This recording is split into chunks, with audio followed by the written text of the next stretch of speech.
आज मैं बात करूंगा शादी के बारे में, विवाह के बारे में। ज्योतिष इस बारे में क्या कहता है। आज जो कुछ देखने को मिलता है वो परिणाम कुछ सुखद नहीं है। चाहे लव मैरिज हो, अरेंज मैरिज हो या गंधर्व विवाह हो। गंधर्व विवाह को एक तरह से आप लिव इन रिलेशनशिप मान लीजिए। बिना किसी की अनुमति के, बिना किसी परमिशन के जब आप अपने आप में एक दूसरे के साथ इंटीमेट हो जाते हैं तो विवाह पद्धति के अंतर्गत ये कहलाता है गंधर्व विवाह। और आज के ज़माने में लिव इन रिलेशनशिप के नाम से जानते हैं। इसके बारे में मैं बाद में बात करूंगा, किसी और समय पर बात करूंगा। आज मैं विवाह की बात कर रहा हूं और मेरे लिए ये ज़रूरी हो गया था क्योंकि मैं समाज में जो देखता हूं भिन्न भिन्न प्रकार के रिजल्ट शादी के बारे में सामने आ रहे हैं। कोई सुखद नहीं है, वो सुखद अवस्था प्राप्त नहीं हो पा रही है। जबकि मनुष्य जीवन में विवाह एक टर्निंग पॉइंट है जहाँ से उसका जीवन पूरा का पूरा एक 90 डिग्री के एंगल पर घूम जाता है। बिल्कुल टर्निंग पॉइंट एकदम। ये जस्ट अपोजिट भी हो सकता है, सुखद भी हो सकता है और किसी का डाउनफॉल भी हो सकता है।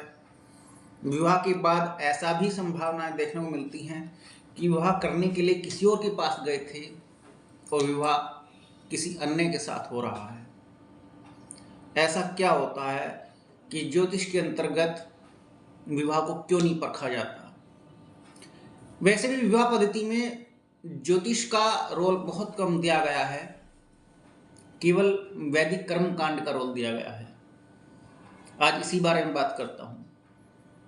हिंदू धर्म में विवाह आज एक कुप्रथा क्यों बन गई है, जिसके परिणाम दुष्परिणाम दिखाई देते हैं।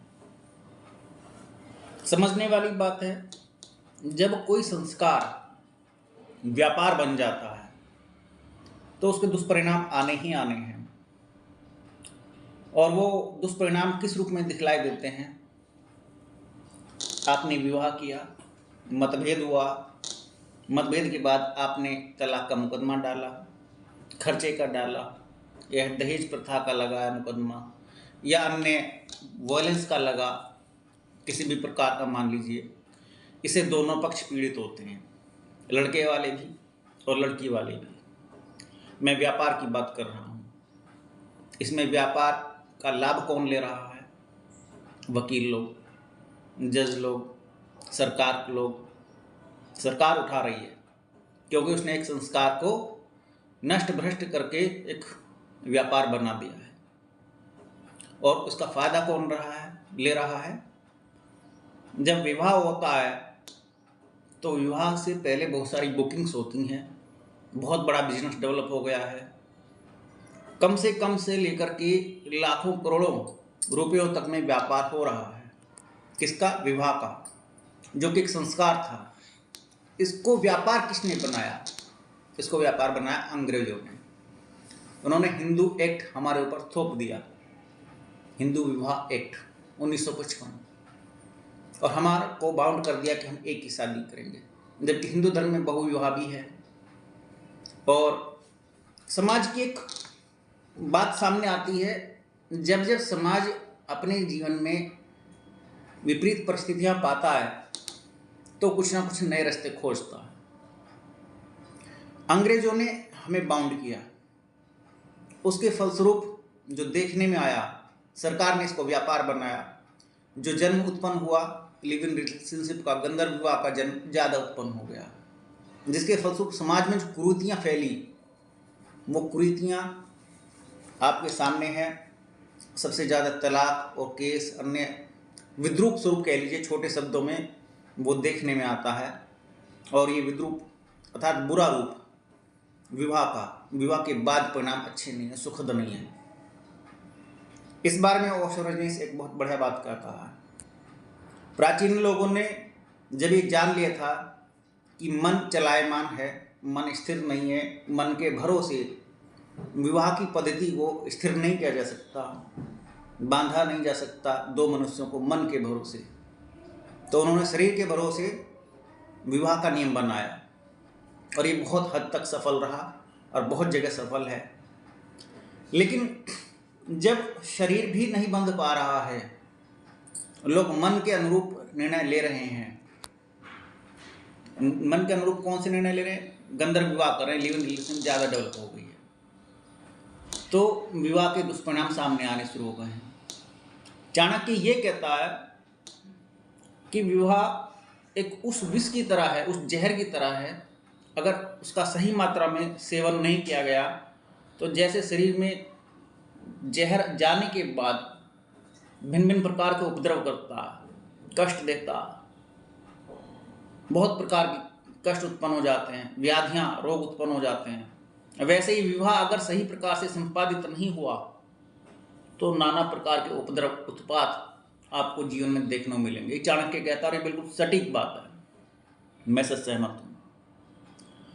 और विवाह एक संस्कार है, लेकिन उसका व्यापार बना दिया गया, तो इसलिए इतना लंबा चौड़ा आडंबर आपको सामने देखने को मिलता है। कहने के लिए तो विवाह में मुख्य संस्कार जो है वो केवल एक है, फेरे पड़ना, सप्तपदी, जिसमें 7 वचन हैं, जिसमें भी शंकर पार्वती जी के विवाह में जो वचन भरे गए मुख्य वही होते हैं। लेकिन आप खुद समझिए, जब आप उल्टे काम करेंगे तो रिजल्ट भी उल्टा ही मिलना है। और रजनीश की मुझे बात बहुत अच्छी लगती है, लोग लकीर के फ़कीर रहते हैं। वैदिक कल्चर किस जमाने में थी? जब कभी वैद्यों की परंपरा बहुत ताकत से थी, बलशाली थी, जहाँ लोग वैदिक विधि विधान का पालन करते थे अपने लाइफ स्टाइल में, तो उनके ऊपर वैदिक विधि विधान भी पूरी तरह से लागू होते थे। उनको वो सुख भी मिलता था क्योंकि वो वेदों की दिनचर्या को फॉलो करते थे। आज आप फॉलो करते हैं कलयुग की दिनचर्या को, और लाइफ स्टाइल आप जानते हैं सबका कैसा है। जब आप विवाह ऐसा करते हैं जो वेदों के अनुरूप नहीं है, वैदिक विधि विधान के अनुरूप नहीं है, लाइफ स्टाइल आपका वेदों के अनुरूप नहीं है, वैदिक विधि विधान के अनुरूप नहीं है, और जब आपका मतभेद होता है, आप चल देते हैं कि कोर्ट कचहरी में जाकर के तलाक लेंगे, जबकि भारतीय संस्कृति में, वेदों की भाषा में पति पत्नी के मध्य जो पाणी ग्रहण का महोत्सव मनाया जाता है, उसमें कहीं संस्कार में कहीं आता ही नहीं हमारे 16 संस्कार में कि तलाक नाम का कोई संस्कार है या संबंध विच्छेद का कोई संस्कार है, ऐसा है ही नहीं। तो आप तलाक लेते हैं क्रिश्चियनिटी के हिसाब से, ईसाई धर्म के अनुसार, तो ऐसे में बड़े उथल पुथल होनी स्वाभाविक है। एक धर्म के अनुसार आपने विवाह किया, दूसरे धर्म के अनुसार आप तलाक लेने के लिए चल दिए, आपने इस बात को समझा ही नहीं, जाना ही नहीं, आप किस कल्चर में जीवन जी रहे हैं। अभी पीछे 5-6 दिन पहले इंदौर और मध्य प्रदेश के और यूपी के आसपास के बॉर्डर के इलाके में 40% शादियां बिल्कुल एन टाइम पर, एक एन वक्त पर, बिल्कुल लास्ट टाइम पर कि हाँ बारात निकलनी थी या शादी होने की आखिरी रस्म रह गई थी, उस समय पर शादियाँ कैंसिल हुई हैं। 25 करोड़ से 50 करोड़ तक का बिजनेस एकदम डेवलप जो होना था वो डाउनफॉल में चला गया। रीजन क्या रहा? सोशल मीडिया पर लोगों को एक दूसरे के कारनामे, करतूतें पता लग गई। होना ये तो स्वाभाविक पद्धति है, लेकिन क्या ऐसा हो सकता है विवाह के लिए कि 2 शरीरों को बांध करके रखा जाए, उनमें मधुरता बनी रहे और प्रेम के साथ समाज और परिवार रह सके? इस बारे में ज्योतिष कुछ कथन करता है, लेकिन लोग उसको भी अपने हिसाब से चलाना चाहते हैं। वो क्या है? ज्योतिष कहता है जब देवशयन एकादशी से अर्थात जुलाई में जब देव सो जाते हैं और देव उठान एकादशी तक विवाह बंद रहते हैं, लेकिन मैं लोगों को देखता हूँ जहाँ शीतकालीन अर्थात सितंबर अक्टूबर के समय में नवरात्र शुरू होते हैं और लोग विवाह करना शुरू कर देते हैं अपने हिसाब से, मनमानी से। चैत, जेठ का महीना, पूष और 1-2 महीने और हैं चौमासे के अलावा, जिनमें विवाह वर्जित है। लोग मनमर्जी करते हैं, अपने हिसाब से विवाह करते हैं। अब तो एक नया चलन देखने में आता है, 26 जनवरी, 15 अगस्त, जन्माष्टमी, इस तरह के जो ऊट पटांग मुहूर्त निकालते हैं कि इस समय सीजन ऑफ है, व्यापार में खर्चा कम रहेगा विवाह के लिए, तो उसी हिसाब से अपना विवाह करना चाहते हैं। यहाँ ज्योतिष इस बात की पूरी तरह से मनाही करता है। ज्योतिष कहता है कि अगर आप नियमों का पालन करेंगे तो बहुत हद तक लाभ उठाएंगे। मुझे एक कहानी याद आती है, छोटी सी है लेकिन ये बात बहुत अच्छी है। एक लड़की बहुत रईस घर की मेरे पास कुंडली लेकर के आई और उसने मुझे जब कुंडली दिखाई तो उसकी कुंडली में ये तो दिखाई देता था कि उसको पति सुख में परेशानी है। उसने कहा पति के साथ रिलेशन नहीं बन पा रहे, 1.25 साल हो गए और पति विदेश में रहता है। बहुत रईस घर से थी, मैं यहाँ रहती हूँ। मैंने उनसे कहा कि आप अपने हस्बैंड की कुंडली दिखाएं। हस्बैंड की कुंडली में शुक्र उच्च का, उसकी कुंडली में शुक्र उच्च का, हस्बैंड की कुंडली में और भी कई सारे स्त्री ग्रह इतने अच्छे बलशाली होकर के बैठे थे। उसकी कुंडली में देख के लगता ही नहीं कि कहीं से ये स्त्री भोग नहीं कर रहा। मैंने कहा इसके साथ तो एक पत्नी क्या कई पत्नियों का साथ संबंध बना हुआ है। लेकिन जन्म पत्रियां मिलान करने में आप कहीं से कहीं तक कोई कमी नहीं निकाल सकते। कुंडलियां ऐसी मिलाई गई थी।